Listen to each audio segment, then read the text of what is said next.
माना जाता है महर्षि वशिष्ठ 7वें और अंतिम गुरु थे। वे श्री राम के गुरु भी थे और सूर्य वंश के राज पुरोहित भी थे।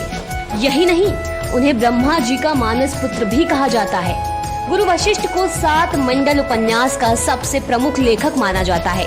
वे शांति प्रिय, महान और परम ज्ञानी थे।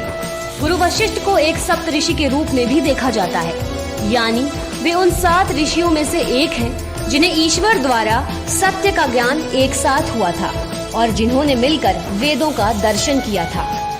गुरु वशिष्ठ राजा दशरथ के राजकुल गुरु भी थे। ब्रह्मा के मानस पुत्र थे गुरु वशिष्ठ, जो त्रिकालदर्शी और बहुत ज्ञानवान ऋषि थे। वशिष्ठ जो ब्रह्मा के पुत्र थे, उनके नाम से ही कुल की परंपरा शुरू हुई थी। उसके बाद गुरु वशिष्ठ महाभारत के काल में पैदा हुए थे। पहेल वशिष्ठ की पत्नी अरुंधति से उत्पन्न पुत्रों के कुल में ही आगे चलकर महाभारत के काल में एक और वशिष्ठ नाम से प्रसिद्ध ऋषि हुए थे, जिनके पुत्र का नाम शक्ति मुनि और पौत्र का नाम पराशर था। पराशर के पुत्र महाभारत लिखने वाले मुनि वेदव्यास थे। बताया जाता है गुरु वशिष्ठ की पूरी जानकारी वायु, ब्रह्मांड और लिंग पुराण में मिलती है। गुरु वशिष्ठ ने कई ग्रंथ लिखे हैं जो अभी भी उपलब्ध हैं। उन्होंने सरस्वती नदी के किनारे एक गुरुकुल की स्थापना भी की थी। गुरुकुल में हजारों राजकुमार और सामान्य छात्र गुरु वशिष्ठ से शिक्षा प्राप्त करते थे। गुरुकुल में गुरु वशिष्ठ और उनकी पत्नी अरुंधति विद्यार्थियों को शिक्षा देते थे। अपने समय में गुरु वशिष्ठ सतगुरु भी रह चुके हैं। गुरुकुल में वे छात्रों को 20 से अधिक कलाओं का ज्ञान देते थे और उनके पास ब्रह्मांड और भगवानों से जुड़ा सारा ज्ञान था। अयोध्या में 40 एकड़ की जमीन पर गुरु वशिष्ठ का आश्रम था, लेकिन आज के समय में गुरु वशिष्ठ का आश्रम पुराने आश्रम का सिर्फ 1/4 हिस्सा ही रह गया है। माना जाता है महर्षि वशिष्ठ 7वें और अंतिम गुरु थे। वे श्री राम के गुरु भी थे और सूर्य वंश के राज पुरोहित भी थे। यही नहीं, उन्हें ब्रह्मा जी का मानस पुत्र भी कहा जाता है।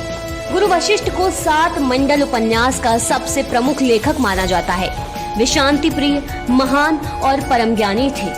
गुरु वशिष्ठ को एक सप्तऋषि के रूप में भी देखा जाता है, यानी वे उन 7 है महर्षि वशिष्ठ 7वें और अंतिम गुरु थे। वे श्री राम के गुरु भी थे और सूर्य वंश के राज पुरोहित भी थे। यही नहीं, उन्हें ब्रह्मा जी का मानस पुत्र भी कहा जाता है। गुरु वशिष्ठ को 7 मंडल उपन्यास का सबसे प्रमुख लेखक माना जाता है। वे शांति प्रिय, महान और परम ज्ञानी थे। गुरु वशिष्ठ को एक सप्तऋषि के रूप में भी देखा जाता है, यानी वे उन सदाई के लिए ही शासन करते थे। बताया जाता है एक समय था जब अयोध्या में सूखा पड़ गया था।